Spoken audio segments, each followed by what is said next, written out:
अच्छा जी, कल हमने डिस्कशन की थी क्वेश्चन नंबर 12 पे। आई थिंक हमने उसके डिसीजन तो देख लिया था, लेकिन एक चीज़ जो अभी तक हमने इस क्लास में नहीं की, that was overview of the marking scheme. तो मैं चाहता था कि मैं कुछ क्वेश्चन में ओकेजनली मैं आपसे मार्किंग स्कीम और एग्जामिनर कमेंट्स पे डिस्कस कर लिया करूँ, ज़रा हम व्यू कर लिया करें, ताकि वो जो मैं बात करता हूँ उससे बाद मार्किंग आपको ज़रा उस पर कॉन्फिडेंस आता जाए। तो इस स्कीम की ज़रा मार्किंग स्कीम देखिए, उसने क्या बताई थी हमें। दो ऑप्शंस की एवेल्यूएशन हमने की थी कि वेदर टू डिसकंटिन्यू नाउ, ये उसके मार्क्स हैं जी 4.5, और वेदर टू कंटिन्यू ये आगे सारे उसके मार्क्स आ रहे हैं। ठीक है, ये 3, 6, 7.5, 8.5, 9, 10, 11, 11.5, तो टोटल ये बन गए 16। तो ये 16 मार्क्स का पार्ट था जी हमारा। तो ये है जी टोटल 16 मार्क्स, और आप देख सकते हैं कि सवाल के 16 मार्क्स से कितने हिस्से हुए हैं।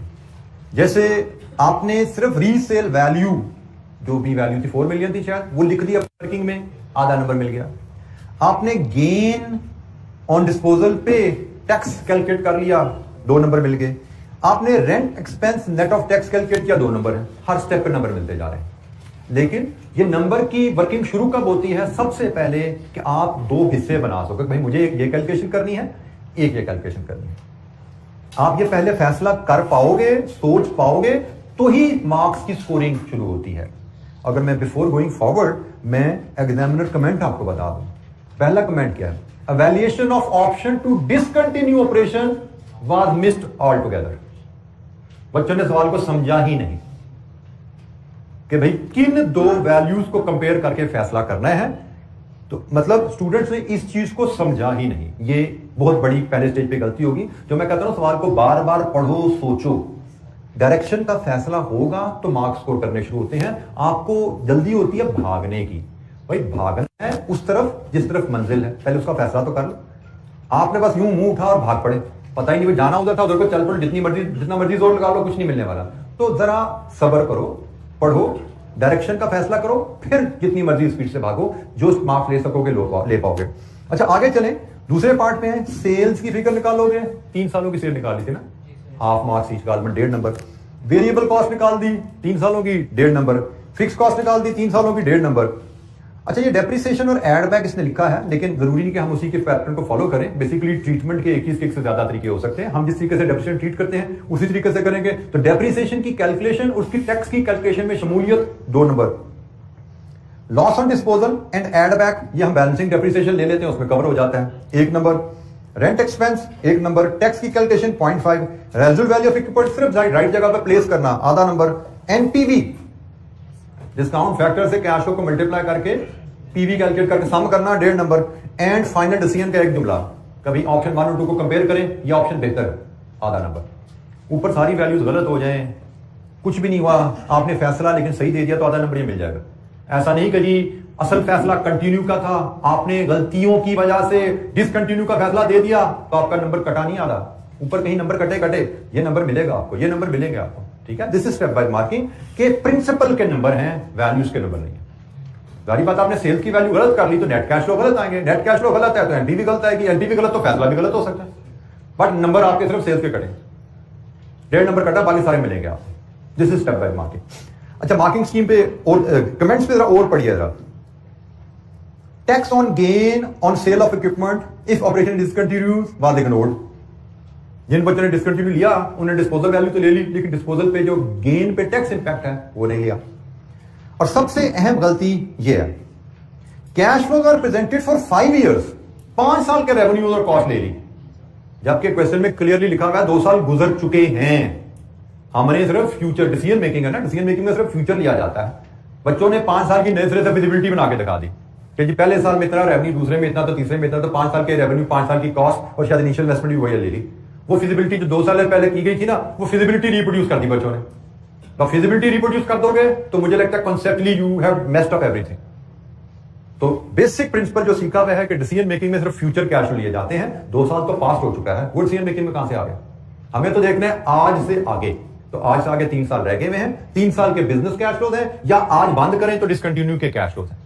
सो क्वेश्चन को पढ़ना, समझना और प्लान स्टैब्लिश करना, दैट इज द की। आपका मेरे हिसाब से 30% टाइम, 40% टाइम भी प्लानिंग डेवलप करने में लग जाए, घबराने की कोई बात नहीं।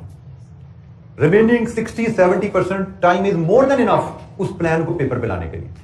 लेकिन अनफॉर्चुनेटली जैसे मैंने कहा कि हम चूंकि यूज्ड टू नहीं होते थिंकिंग और प्लानिंग के, हमें सवाल पढ़ने, जैसे सवाल शुरू किया उसके 3-4-5 मिनट के अंदर हम लिखना चाहते हैं कुछ। अब यह सवाल 16 मार्क्स का सवाल है, इस पे तकरीबन सेफली कितने मिनट बनते होंगे? 25 मिनट, 30 मिनट बनते हैं, 25-28 मिनट बनते हैं इसके। तो 25 से 28 मिनट में से आप 10 मिनट भी इस सवाल को पढ़ते रहें और पढ़ के खाका बना लो कि भाई ये 2 वर्किंग बननी है। तो 28 मिनट में से आपके 10 मिनट गुजर भी जाएं तो बाकी 18 मिनट मोर देन सफिशिएंट है पेपर पे लाने के लिए। लेकिन मैं फिर कह रहा हूं कि हम इंपेशेंट हो जाते हैं, हम 2-3-4 मिनट बाद कुछ लिखना चाहते हैं, तो सही डायरेक्शन में नहीं लिखा तो फायदा ही कोई नहीं। 18 मिनट में आप 16 नहीं तो 12-13 नंबर जरूर स्कोर कर लोगे। कोई एक आध वर्किंग में फंसोगे तो ऑप्शन ले लोगे, सफिशिएंट स्कोर करोगे। लेकिन अगर आपने दूसरे-तीसरे मिनट में लिखना शुरू कर दिया तो शायद आप 16 में से 3-4 नंबर भी स्कोर ना कर पाओ, क्योंकि आप गलत साइड पर चल पड़े। 5 साल की फिजिबिलिटी शो कर दी तो शायद आप 0 के करीब में लैंड करोगे, क्योंकि डायरेक्शन ही सारी गलत हो जाएगी आपकी। तो सबसे अहम चीज स्कोरिंग शुरू ही तब होनी है जब फैसला कर पाओगे भाई हमें एक वर्किंग ये बनानी है, एक वर्किंग ये बनानी है। और ये फैसला करने के लिए आपको ड्यू थिंकिंग टाइम चाहिए, ड्यू थिंकिंग टाइम चाहिए। अगर सही तरह नहीं सोचोगे, क्योंकि बेटा क्वेश्चन अनसीन मिलेंगे आपको, unseen question will demand extra thinking. अब जैसे मैं एक और सवाल आज जो मैंने पिक किया है, ये भी जो हमने सवाल किया उनसे बिल्कुल हटके यूनिक क्वेश्चन है। और जिस बच्चे को सोचने की आदत थी, I was very glad they were able to tell me after the exam कि हाउ दे हैंडल्ड इट। मुझे बड़ी खुशी हुई कि बच्चों ने खुद बताया था इसमें ये था, ये चीज मिसिंग थी, तो हमने इसको ऐसे हल किया, ठीक किया। मैंने कहा बिल्कुल ठीक किया आपने। 2-4 नंबर की गलती होगी, लेकिन डायरेक्शन ठीक ले ली तो स्कोर मैक्सिमम मिलेंगे आपको। डायरेक्शन ही ठीक नहीं है तो स्कोर कहां से आएगा?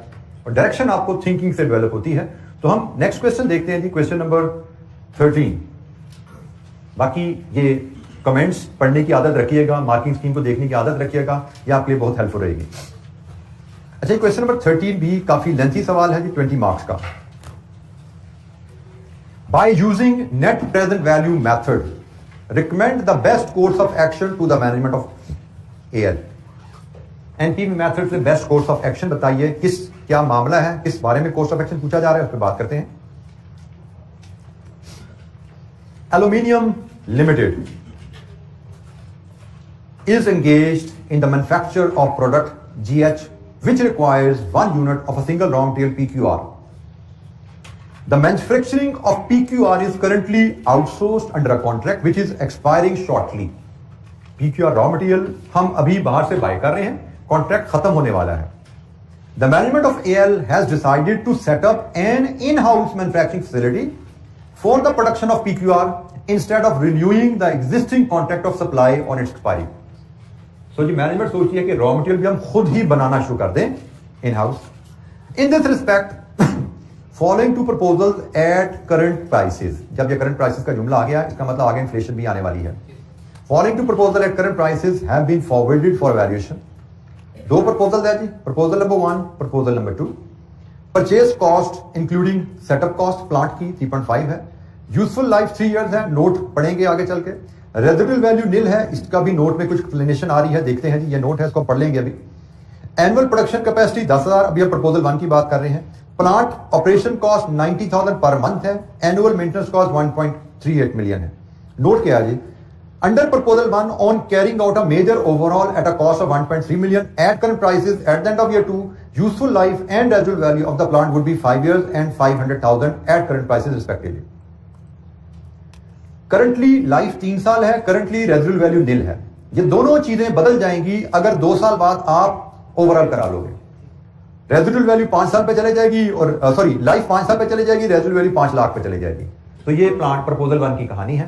प्रपोजल 2, प्लांट की cost of installation 5 million, useful life 5 साल, residual value 1 million, annual production capacity 9,000, plant operation cost 70,000 per month, annual maintenance cost 1.2 million. Other information. Existing demand of GH is 7,500 units, which is expected to increase by 5% every year. In case of any shortage of PQR, कभी PQR आपका short हो जाए, in-house production sufficient नहीं है, it will be purchased from the market at a price of 550 per unit at a current price. PQR बाहर से भी खरीदा जा सकता है अगर कमी हो जाएगी हमें। Variable cost of production at current price under proposal 1 and proposal 2 are 400 and 380 per unit respectively. Depreciation would be charged on a straight line basis. Accounting depreciation assumed to be the same as tax depreciation. Inflation rate is assumed to be 6% per annum, which is applicable from year 1. ये इसने ना भी लिखा होता from year 1, तो जब तमाम data current prices में है तो year 1 से इन्फ्लेशन शुरू हो जाती है. करंट प्राइसेस का मतलब जीरो की वैल्यू है, हमें मनी टर्म में जाना है तो 1 से इन्फ्लेशन शुरू हो जाती है. Applicable tax rate is 30% and payable in the year in which liability rises. Cost of capital is 14%. Assume that except stated otherwise, all cash flows arise at the year end. NPV analysis से बताइए कौन सी proposal बेहतर है. अब अभी तक हमने जो प्रोजेक्ट अप्रेजल्स की थी, प्रोजेक्ट अप्रेजल में हम PV of benefits minus PV of investment कर रहे होते थे और वहां से हम देखते थे एनपीवी पॉजिटिव है या नेगेटिव है, या दो प्रोजेक्ट है तो जिसकी ज्यादा पॉजिटिव है वो बेहतर है. अब क्वेश्चन यहां पे, क्या ये question financial feasibility of the project पे है कि क्या ये प्रोजेक्ट फाइनेंशियल फिजिबल है, ये लगाएं या ना लगाएं? Is this the question? No. The question is project करना है, प्रोजेक्ट हमने करना है, ये फैसला हो चुका है. हमसे पूछा जा रहा है बताइए कौन सा प्रपोजल बेहतर है. दूसरी बात, नॉर्मली हम जो कैपिटल प्रोजेक्ट करते थे हम कहते थे इस प्रोजेक्ट से हम एक चीज बनाएंगे और वो चीज बेचेंगे, revenue minus cost operating cash flow आती थी. अब यहां भी जो चीज बना रहे हैं हम वो बेच नहीं रहे, वो हमने यूज करनी है, कंज्यूम करनी है इन हाउस. रॉ मटेरियल की प्रोडक्शन की फिजिबिलिटी है ये फिनिश प्रोडक्ट की फिजिबिलिटी नहीं है. फिनिश प्रोडक्ट की फिजिबिलिटी होती तो रेवेन्यू माइनस कॉस्ट से नेट बेनिफिट्स आता है. यहां पे तो रॉ मटेरियल कंजम्पशन है, सेल तो होनी नहीं है, कंज्यूम होना है. तो जब कंजम्पशन की फिजिबिलिटी है, हाउ टू प्रोसीड? इसमें तो रेवेन्यू आना ही नहीं है, इसमें सिर्फ कॉस्ट ही कॉस्ट आनी है. इनिशियल इन्वेस्टमेंट भी कॉस्ट है, material variable cost fix cost सारी कॉस्ट ही कॉस्ट है. ठीक है, रेवेन्यू है ही नहीं, तो इसकी एनपीवी भी यकीनन नेगेटिव ही आने वाली है. हमें दोनों प्रपोजल की प्रेजेंट वैल्यूज कैलकुलेट करनी है जो कि सिर्फ कॉस्ट ही होने वाली है, रेवेन्यू तो है ही नहीं. तो नतीजतन दोनों प्रपोजल की एनपीवी नेगेटिव आने वाली है क्योंकि दोनों कॉस्ट है. तो हमें वो ऑप्शन चूज करनी है जहां पे कॉस्ट रॉ मटेरियल की कम है. तो this is the different kind of question. ये नॉर्मल क्वेश्चन से थोड़ा सा हटके है, बट अगेन अगर आप इसको पढ़ोगे नहीं, रजिस्टर नहीं करोगे तो दिक्कत होगी. अच्छा, करना हमने इसको फॉर्मेट में वही है जिस फॉर्मेट में हम करते आए हैं, बट फर्क क्या है कि ऑपरेटिंग कैश फ्लो जो बनाएंगे ना उसमें रेवेन्यू नहीं होगा, बाकी सारी वर्किंग मुझे लगता है वही रहने वाली है. ऑपरेटिंग कैश फ्लो में सिर्फ कॉस्ट होंगी और वहां से ऑपरेटिंग कैश फ्लो सारे नेगेटिव्स आएंगे और टैक्सेस भी कैलकुलेट करने पड़ेंगे, लेकिन वहां पे टैक्स एक्सपेंस नहीं होगा, टैक्स सेविंग आएगी क्योंकि हमारी सारी कॉस्ट ही आने वाली है ना. प्रॉफिट होगा तो टैक्स एक्सपेंस आता है और लॉस हुआ सिर्फ कॉस्ट है तो हम टैक्स सेविंग ले लेते हैं. तो यहां पे चूंकि रेवेन्यू है ही नहीं, सारी कॉस्ट आनी है तो हमें टैक्स सेविंग्स मिलेगी. सारी वर्किंग वैसे ही है जैसे हम इन्वेस्टमेंट अप्रेजल क्वेश्चन करते हैं, विद अ माइनर ओवरऑल का नई ट्रीटमेंट उसने दे दी, उससे डील कर लेंगे हम. सिर्फ रेवेन्यू की फिगर माइनस हो जानी है और रिजल्टेंटली एनपीवी प्रोजेक्ट की नेगेटिव आ जानी है और जिस प्रोजेक्ट की एनपीवी, जिस ऑप्शन की एनपीवी कम नेगेटिव है हम उसको प्रेफर करेंगे. अच्छा जी, मैं आपसे पहले प्रपोजल 1 प्रपोजल 2 के हिसाब से प्रपोजल 2 को पहले डील करते हैं क्योंकि प्रपोजल 2 मुझे रिलेटिवली जरा सिंपल लग रही है. प्रपोजल 1 में ओवरऑल का भी चक्कर आ रहा है तो उसको हम सेकंड फेज में रखते हैं. पहले हम प्रपोजल 2 से डील करते हैं. तो प्रपोजल 2 से डील करने के लिए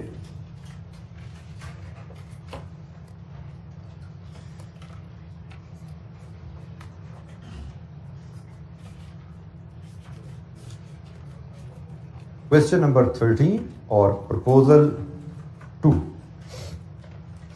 हमें एनपीवी मेथड अप्लाई करना है. कितनी लाइफ है इस प्रपोजल 2 की? 5 ईयर. तो 0 में इन्वेस्टमेंट है और 5 साल तक हमें जाना है. मिलियंस में इन्वेस्टमेंट है तो हम रुपीज इन 1000 में डाटा को ले जाएंगे. तो 0 से लेके 5 तक. इस क्वेश्चन में चूंकि टैक्सेस इन्वॉल्व हैं, हम तमाम कैश फ्लोज को इन्फ्लेट करके मनी कैश फ्लोज में ले जाएंगे.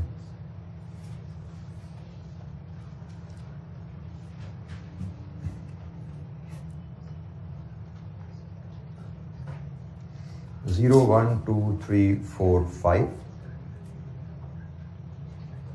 रुपीज इन 1000 में है। हमने तमाम कैश फ्लोज को नॉमिनल कैश फ्लोज में बनाना है। तो हम शुरू करेंगे सबसे पहले इनिशियल कैपिटल इन्वेस्टमेंट्स है। इनिशियल कैपिटल इन्वेस्टमेंट्स के दो कैश फ्लोज हैं। एक इनिशियल इन्वेस्टमेंट प्रपोजल 1 प्रपोजल 2 की इनिशियल इन्वेस्टमेंट 5 मिलियन है और इसकी रेजिडुअल वैल्यू है 1 मिलियन।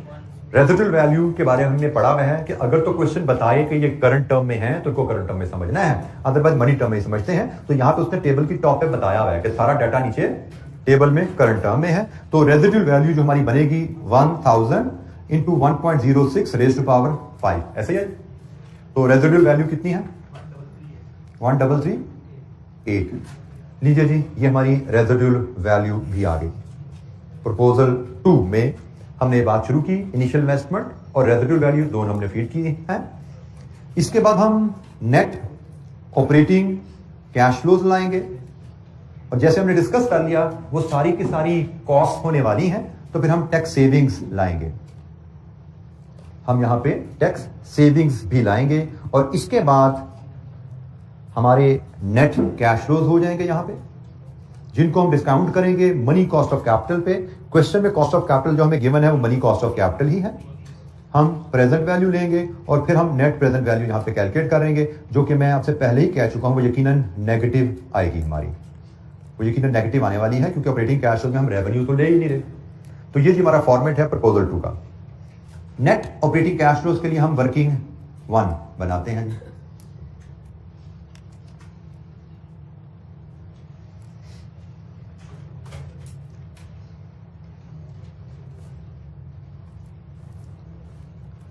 हमारे पास ऑपरेटिंग कैश फ्लोज की आइटम्स क्या क्या हैं। एक तो हमें उसने बताया हुआ है variable cost per unit PQR की हमारी क्या होने वाली है नोट नंबर 3 में।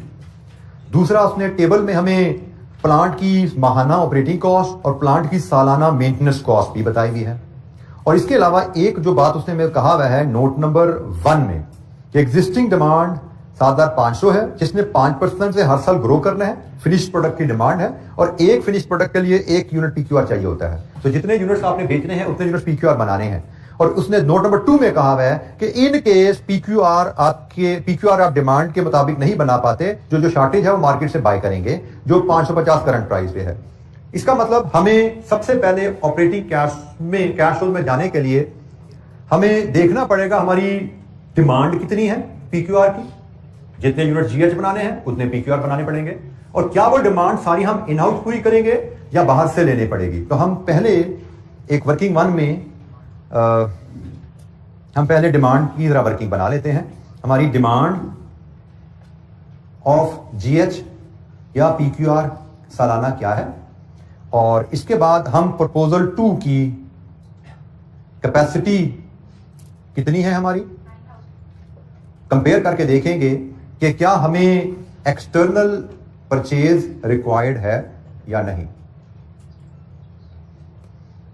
ये प्रपोजल 2 है और प्रपोजल 1 की भी वर्किंग हम साथ ही यहां पे कर लेंगे, ये भी हमारी बाद में यूज हो जाएगी। प्रपोजल 1 की कैपेसिटी भी ले लेंगे और प्रपोजल 1 के लिए भी हम एक्सटर्नल परचेज रिक्वायरमेंट असेस कर लेंगे।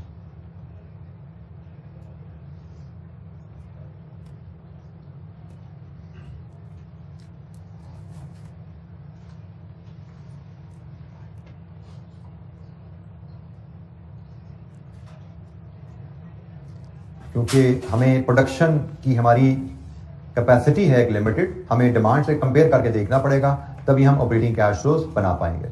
तो ईयर वाइज हमें डिमांड जो हमारी है वो 7500 into 1.05 raise to power n। Existing demand 7500 है, तो इसके हिसाब से पहले साल डिमांड कितनी बनेगी 775। Another growth 8269, another growth 82, next 916, next 72। अच्छा जी, ये हमारी डिमांड है और हमारी जो कैपेसिटी है प्रपोजल 2 की वो 9000 है। हर साल 9000 तक यूनिट्स हम इन हाउस बना सकते हैं। तो इसके मुताबिक हम जब कंपैरिजन करते हैं तो ईयर 1 3 में हमें बाहर से खरीदने की जरूरत नहीं है। ईयर 4 में हम 116 खरीदेंगे और ईयर 5 में 572 यूनिट्स खरीदेंगे। ये हमारी एक्सटर्नल परचेज रिक्वायरमेंट प्रपोजल 2 के तहत आ गई। मतलब ये यूनिट्स हम बनाएंगे इन हाउस और ये यूनिट्स हम खरीदेंगे एक्सटर्नली। ऐसे हमें 7875 चाहिए, बना लो। 8269 चाहिए, बना लो। 8682 चाहिए, बना लो। 9116 चाहिए, ये बनाओ, ये खरीदो। 9572 चाहिए, ये बनाओ, ये खरीदो। ठीक है, ये हमारी प्रोडक्शन एंड परचेज प्लान आ गया राउंड टेल का। तो प्रोडक्ट पार्ट प्रपोजल 1 का डाटा हम बाद में पॉपुलेट करते हैं, फिर हम प्रपोजल 2 के हिसाब से चलें। अब हमारे पास जब ये डाटा आ गया है, अब हम ऑपरेटिंग कैश फ्लोज बना सकते हैं। वर्किंग 1 हमने ये किया, वर्किंग 2 हम ऑपरेटिंग कैश फ्लोज के लिए लेते हैं जी। ऑपरेटिंग कैश फ्लोज के लिए वर्किंग 2 लेते हैं। वर्किंग 1 से डाटा वहां यूज होगा। वर्किंग 2 में हमारी ऑपरेटिंग कैश फ्लोज की आइटम क्या क्या है? वेरिएबल कॉस्ट ऑफ प्रोडक्शन है, एक्सटर्नल परचेज कॉस्ट है, इसके अलावा प्लांट ऑपरेशन कॉस्ट है और एनुअल मेंटेनेंस कॉस्ट है। Any other cash flow? कोई और बचा जी? आई थिंक यही सारी आइटम्स हैं कैश फ्लोज की। इनको हम कवर करते हैं फॉर 5 ईयर्स। हम इस टेबल को एक्सटेंड कर लेंगे क्योंकि आगे इसी में हमने डेप्रिसिएशन और टैक्सेस भी शामिल करने हैं।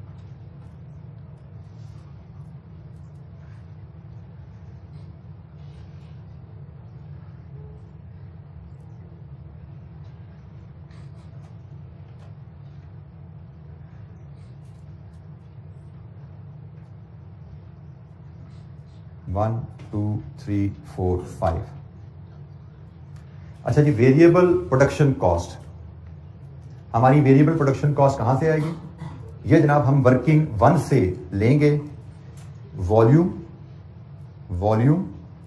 इनटू प्रपोजल 2 में प्रोडक्शन कॉस्ट 380 है, इनटू 1.0 इन्फ्लेशन क्या है 6 रेज़्ड टू पावर n। ठीक हो गया जी। तो प्रोडक्शन वॉल्यूम हमने ये हाईलाइट किया हुआ है, ये प्रोडक्शन वॉल्यूम है। तो 7875 इंटू 380 इंटू 1.06 रुपीज इन 1000 में बोलेंगे 3172 जी। 8269 into 380 into 1.06 raised to power 2 3331। 8682 into 380 volume को हम वर्किंग 1 से रेफर कर देंगे जी। 8682 into 380 into 1.06 raised to power 3 3597 3497। Year 4 में 9000 into 380 into 1.06 raised to power 4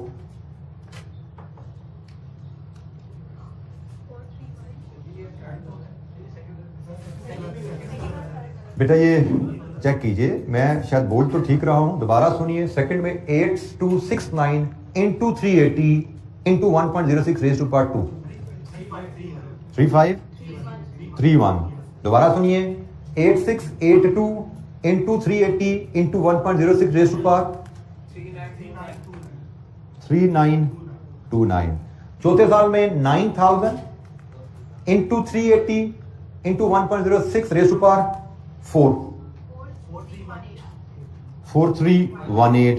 और पांचवें साल 9000 into 380 into 1.06 raised to power 5 4577। अच्छा, ये सारी कॉस्ट हैं, so don't forget to mention this sign. ये सारी कॉस्ट हैं नेगेटिव। इसके बाद एक्सटर्नल परचेज है, ये भी वर्किंग 1 से परचेज का वॉल्यूम हमें आ रहा है, तो इसकी वर्किंग हमारी होगी वॉल्यूम जो परचेज का है वर्किंग 1 से इनटू एक्सटर्नल परचेज की कॉस्ट 550 है, लेकिन ये तो करंट प्राइस है 1.06 रेज़्ड टू पावर n। ठीक है, तो पहली परचेज आपकी हो रही है ईयर 4 में 116 into 550 into 1.06 raised to power 4। तो कितनी आएगी एक्सटर्नल परचेज की कॉस्ट? 81,000 में राउंड ऑफ करके चल रहे हैं 81। Next 572 into 550 into 1.06 raised to power 5 421। Current price information, current price value का मतलब क्या है कि आपने उसको मनी वैल्यू 1 साल की बनानी है तो 1.06 रेज़ टू पावर 1 करो। हमने यहां पे 550 करंट टर्म में दी गई थी, हमें ये चौथे साल और पांचवें साल खरीदनी है, तो हमारे लिए दो जो प्राइसेस बनती हैं 1.06 raise to power 4, 1.06 raise to power 5, ये दो प्राइसेस बनती है जिस पे हम खरीद रहे हैं। जी जनाब, एनी क्वेश्चन, कोई सवाल?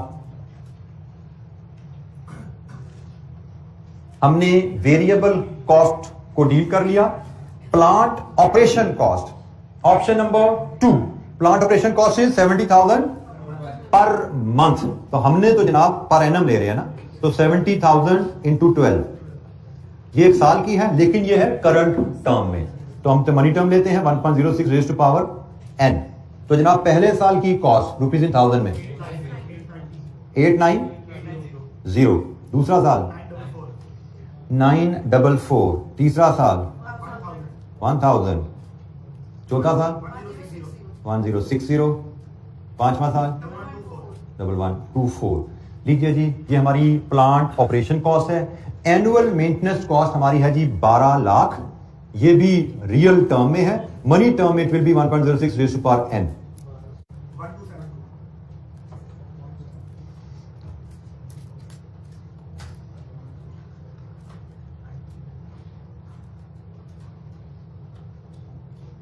One 272, next 1348, 1429, 1515।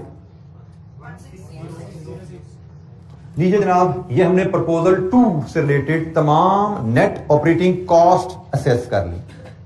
एनी क्वेश्चन, कोई सवाल? प्रपोजल 2 से रिलेटेड हमने तमाम कॉस्ट असेस कर ली।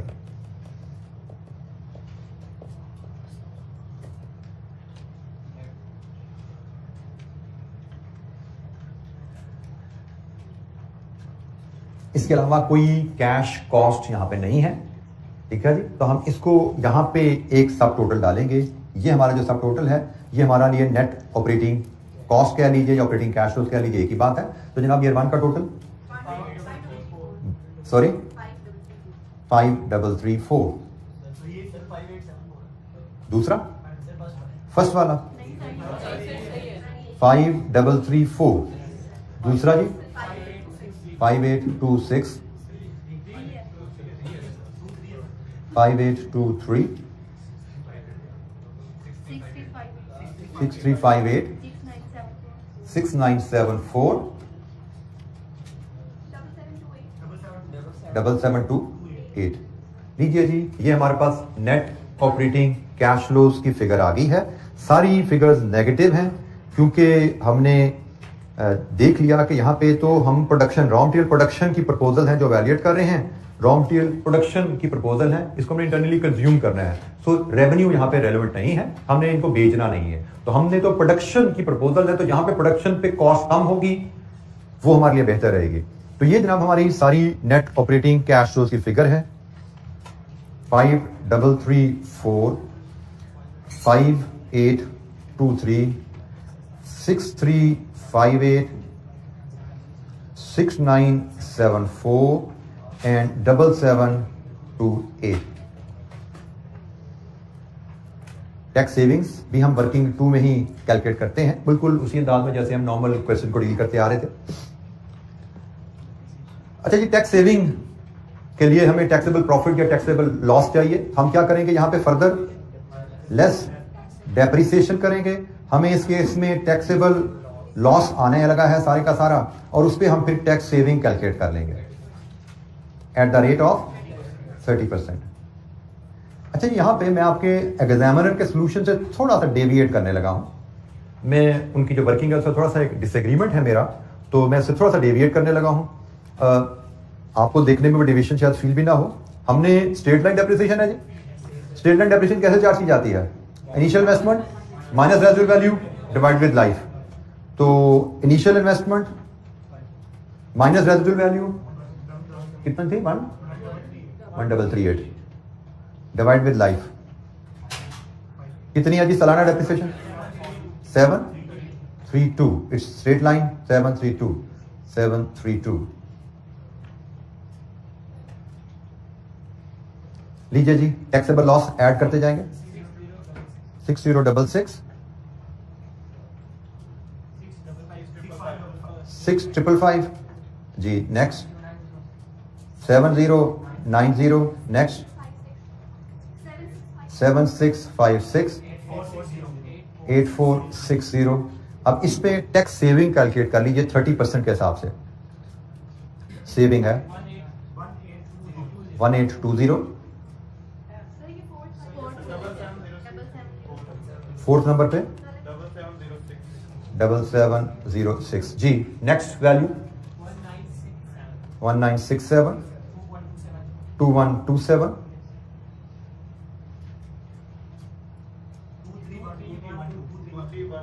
12 लास्ट वन 2538।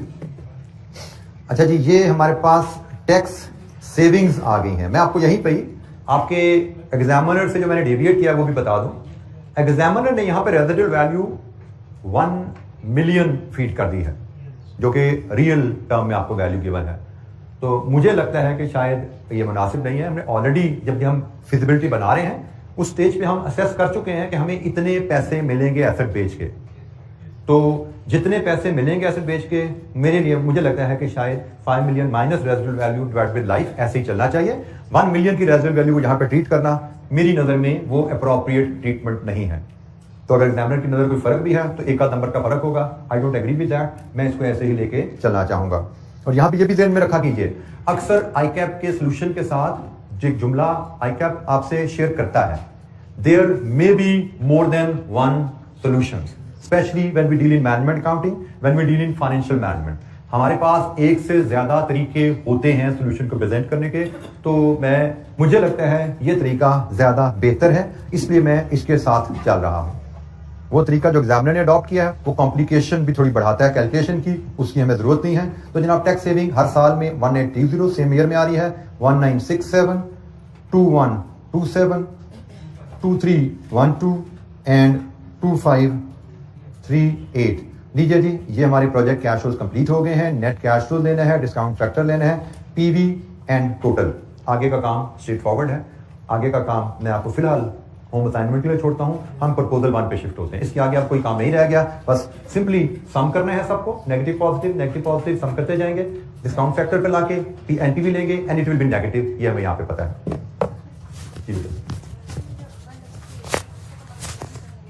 सब कुछ मनी टर्म में बेटा। यहाँ पे जीरो में इन्फ्लेशन का कोई इंपैक्ट नहीं होता। Inflation only effect future cash flow. Zero में रियल एंड मनी इक्वल होते हैं। जीरो में all cash flows are in money term. बेशक वो रियल टर्म में भी लिखा हुआ है, real and money are equal at zero. Future में सिर्फ इन्फ्लेशन की वजह से वैल्यूज बदलती हैं। जी बेटा, जो क्वेश्चन में लिखा होगा उसके मुताबिक चलेंगे। ये कोई जनरल रूल नहीं है। कोई सवाल हमें ऐसा नजर आएगा जिसमें एग्जामिनर लिखेगा भाई इस कॉस्ट पे इन्फ्लेशन का असर नहीं है, इसके अलावा हर कॉस्ट पे इन्फ्लेशन का असर पड़ेगा, जैसा एग्जामिनर कहेगा वैसे चलेंगे हम। ये कोई असूल नहीं है कि इन्फ्लेशन हर कॉस्ट पे असरदार होगी। In the absence of information, yes, question clear नहीं है तो फिर हम समझेंगे तमाम कॉस्ट तमाम रेवेन्यू पे इन्फ्लेशन असर करेगी। लेकिन बाज़ का ऐसा सवाल भी हमें देखने को मिलता है कि इस कॉस्ट के अलावा बाकी कॉस्ट पे इन्फ्लेशन का असर आएगा। जैसे कल ही हमने सवाल किया था, रेंट की कहानी कोई और थी। उसने कहा जी बाकी चीजें इन्फ्लेशन से इस रेट से बढ़ेंगी, रेंट 10% सालाना से बढ़ेगा। वहां पे ये भी हो सकता था रेंट कांस्टेंट रहेगा, बाकी चीजें इन्फ्लेशन से बढ़ेगी। ठीक है, तो जैसे एग्जामिनर कहेगा वैसे चलना है। There is no hard and fast rule के ऐसा ही होता है। जी, एनी क्वेश्चन, कोई सवाल? हम सवाल को पढ़ेंगे, उसके बारे में सोचेंगे, फिर आगे चलेंगे। अच्छा जी, अब हम प्रपोजल 1 के लिए ही यही फॉर्मेट बिल्ड करते हैं इसी अंदाज में। प्रपोजल 1 चल मैं नीचे ले आता हूं, इसके बाद वर्किंग के बाद यहां पे बना लेते हैं। प्रपोजल 1 में हमारे पास इनिशियल इन्वेस्टमेंट और 5 साल लाइफ, इसको भी हम ओवरऑल करा के 5 साल पे ले जाएंगे, 5 साल इस्तेमाल करना चाहेंगे। चूंकि प्रपोजल 2 की लाइफ 5 साल है तो कंपैरिजन करने के लिए प्रपोजल 1 को भी 5 साल पे ही ले जाना चाहिए, तभी कंपैरिजन हो पाएगा। ठीक है, रंगे जरा इस पे तवज्जो कीजिएगा। मैंने क्यों कहा हमें इसको ओवरऑल करा के आगे लेके जाना है। हम प्रपोजल 2 में ये जो कॉस्ट का सम ले रहे हैं, ये हम जो कॉस्ट का सम ले रहे हैं, ये कितने साल पीक्यूआर बना के इस्तेमाल करने की कॉस्ट है? 5 साल। ये 5 साल पीक्यूआर बना के इस्तेमाल करने की कॉस्ट है। इसको प्रपोजल 1 से जब कंपेयर करने हैं तो वहां पे भी 5 साल पीक्यूआर बना के इस्तेमाल करने की कॉस्ट लानी है, ठीक है। तो यहां पे भी 5 साल की ही, ताकि कंपैरिजन लाइक विद लाइक हो सके। अच्छा, इसमें इनिशियल कैपिटल इन्वेस्टमेंट है एक, तो उसके कैश फ्लो है,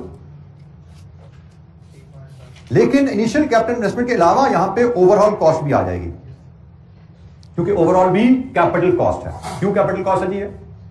क्योंकि ओवरऑल से एसेट की लाइफ बढ़ रही है, वो भी कैपिटल कॉस्ट में यहां पर रिफ्लेक्ट होगी। इसके बाद नेट ऑपरेटिंग कैश फ्लोज आएंगे और फिर टैक्स सेविंग्स आएंगे। Then as before net cash flows, discount factor at 14%, present value और net present value as before negative, ये भी नेगेटिव आएगी, और फिर कंपेयर करके फैसला करेंगे क्या बेहतर है। बिल्कुल वही अंदाज है जो हमने पीछे इस्तेमाल किया था। इनिशियल कैपिटल इन्वेस्टमेंट 0 में करनी है, रुपीज इन 1000 में लेंगे, कितनी है जी? 3500। 0 में मनी रियल इक्वल होते हैं। इसके बाद आपको 2 साल के बाद ओवरऑल कराना पड़ेगा। ओवरऑल कॉस्ट क्या आएगी? 13 लाख करंट प्राइस टर्म में। तो करंट प्राइस टर्म में 13 लाख है, इन्फ्लेशन 6% है, 2 साल बाद ओवरऑल करानी है, तो मनी टर्म में कितनी कॉस्ट आएगी? 1461। ये भी कॉस्ट है। और जब आप ओवरऑल करा लोगे तो रेजिडुअल वैल्यू 5 साल बाद 500 इंटू 1.06 रेज़ टू पावर 2 आएगी। कितनी जी? 500 इंटू 1.06 रेज़ टू पावर 2, 560, 2 और 3 लीजिए जी। ये हमारे कैपिटल एसेट के कैश फ्लोज हैं। आज इतने की मशीनरी खरीदो, 2 साल बाद इसको ओवरऑल कराओ, और फिर 5 साल बाद इतने की बेच दो। माई मिस्टेक थी, my mistake. 5 raise to power 5, क्योंकि हमारी 500 आज की रियल करंट टर्म में है 500 जी, ठीक है। कितना जी? 669 जी। ये हमारे एसेट के कैश फ्लोज आ गए।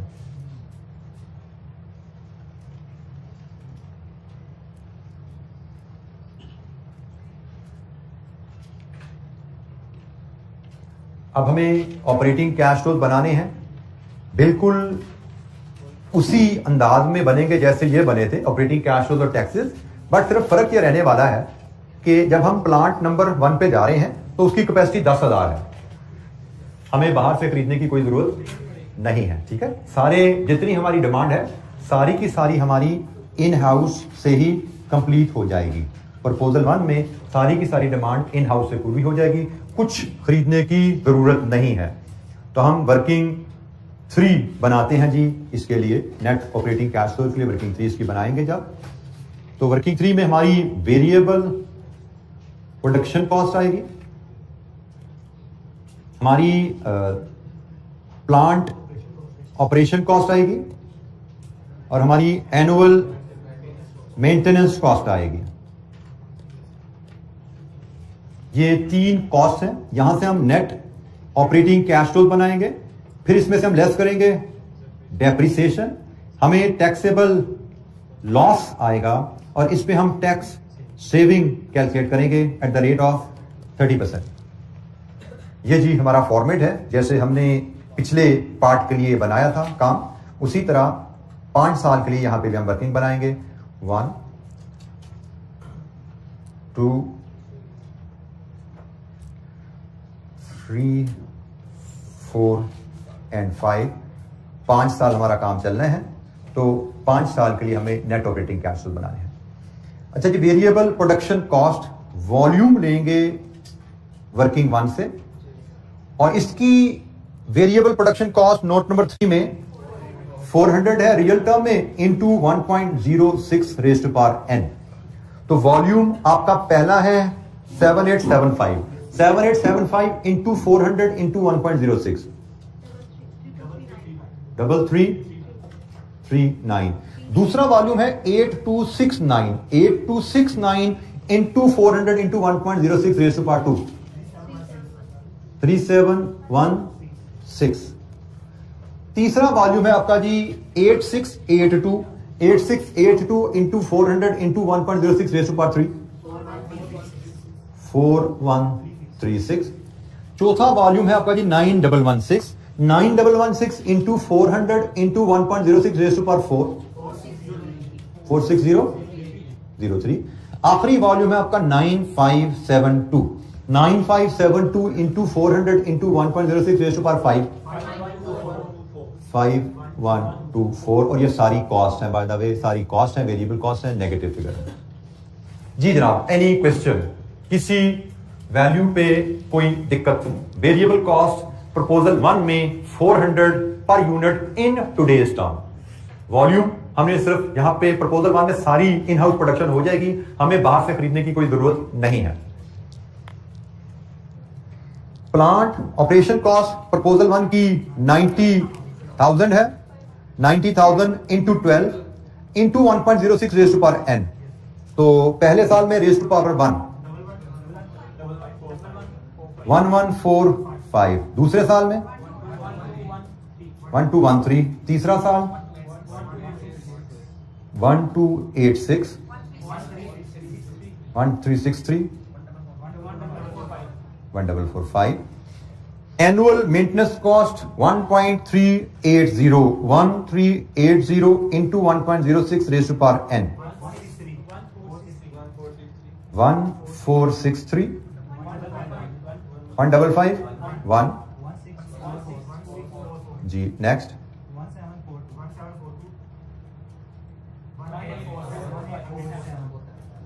लीजिए जी, हमने तमाम कॉस्ट को यहीं पे स्मार्टली वर्किंग के थ्रू कैलकुलेट करके दिखा दिया। ये सफिशिएंट वर्किंग है एग्जाम पॉइंट ऑफ व्यू से, एक्सेप्टेबल टू द एग्जामिनर। आपने इस तरह उसको बता दिया है कि आपने फिगर कैसे कैलकुलेट की है। Any question?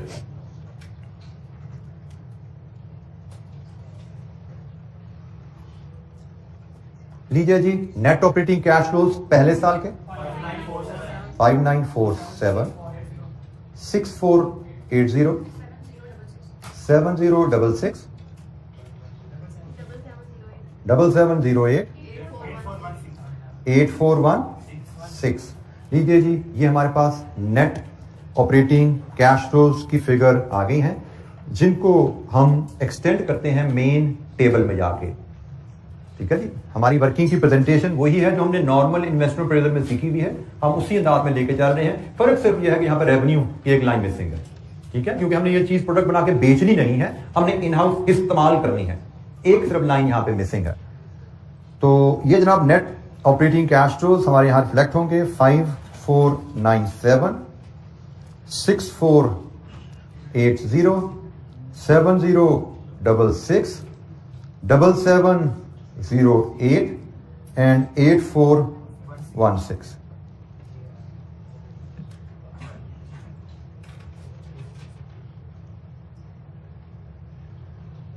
अच्छा जी, अब हमें वर्किंग 3.1 यहां पे देनी पड़ेगी डेप्रिसिएशन की। डेप्रिसिएशन की वर्किंग इसलिए बनानी पड़ेगी कि यहां पे ओवरऑलिंग आ रही है। ओवरऑलिंग आने से डेप्रिसिएशन चेंज हो जाएगी। जब हमने शुरू की प्रोडक्शन तो depreciation for the first 2 years हमारी जो रही होगी, हमने जब प्लांट लगाया तो उसकी कॉस्ट 3.5 मिलियन थी, रेजिडुअल वैल्यू 0 थी और लाइफ थी 3 साल। तो annual depreciation for first 2 year 1167 rupees in 1000 में हम कह देते हैं जी। पहले 2 साल तो ये रहनी है। जब पहले 2 साल डेप्रिसिएशन आप 1167 चार्ज कर लेंगे तो फिर क्या हुआ, ओवरऑल आ गई। तो WDV eight the end of 2 year जो बची आपके पास वो क्या थी, 3500 माइनस 1167 इंटू 2, क्या WDV बची 1166। इसमें फिर आपने ओवरऑलिंग कॉस्ट ऐड की, आपने ओवरऑल किया। ओवरऑल कॉस्ट क्या थी, इधर आइए जनाब, 1461। यहां पे आपने ओवरऑल की तो ये आपकी कैपिटलाइज हो गई।